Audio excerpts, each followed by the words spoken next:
Mikael, eu queria mudar um pouquinho de assunto, né? Mas ainda mais ou menos no que você respondeu da última vez. Aí você falou, citou algumas reformas, né?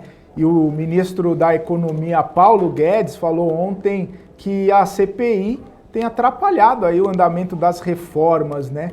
Como queria saber, né? Como a CPI da Covid, expectativa pelas próximas eleições aí podem barrar, né, as perspectivas, aquele otimismo até do mercado com esse assunto reformas, né? Não necessariamente só a reforma tributária que já foi colocada aí na pauta, mas também outros tipos de reforma, né? Alguns outros temas de reforma administrativa, uma privatização aqui, uma ali.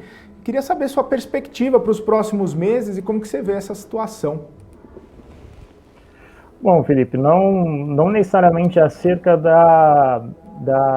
dessa CPI, né, da Covid, mas acerca mais da reforma tributária. A reforma tributária ela foi decepcionante, né? Eu acho que ela não merece nenhum título de reforma, porque ela é basicamente aumento de impostos, que é uma coisa que o governo havia prometido e ganhou votos através disso, falando que não aumentaria impostos, mas sim uma simplificação tributária. Então, tecnicamente, na reforma não há simplificação tributária, mas sim aumento de impostos, principalmente acerca de dividendos.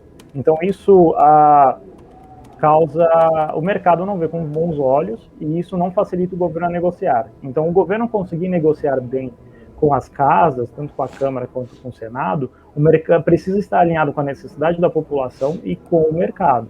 Então, isso não está acontecendo com essa reforma especificamente. Não é culpa da CPI isso ter acontecido, mas é culpa da reforma como ela foi escrita. Então, a reforma prevê aumento de impostos, tributação sobre dividendos, isso dificulta e N outros fatores da própria proposta dificultam o pequeno e médio empreendedor e também o investidor individual. Então, em um país onde a gente sabe que cerca de 1% da população investe,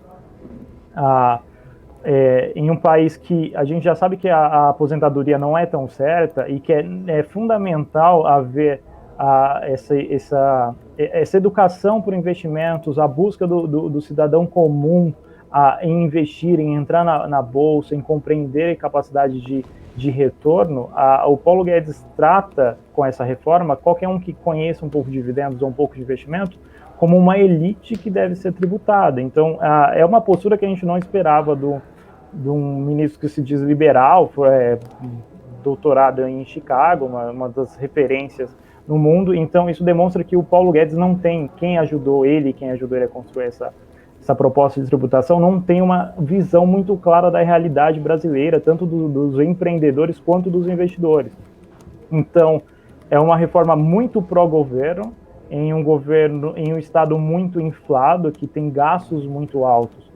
E o Paulo Guedes, como membro do governo, vê essa necessidade de arrecadação, essa necessidade de maior tributação e tributa. Não tentar diminuir o Estado, o tamanho dos gastos do Estado, tentar rever isso, não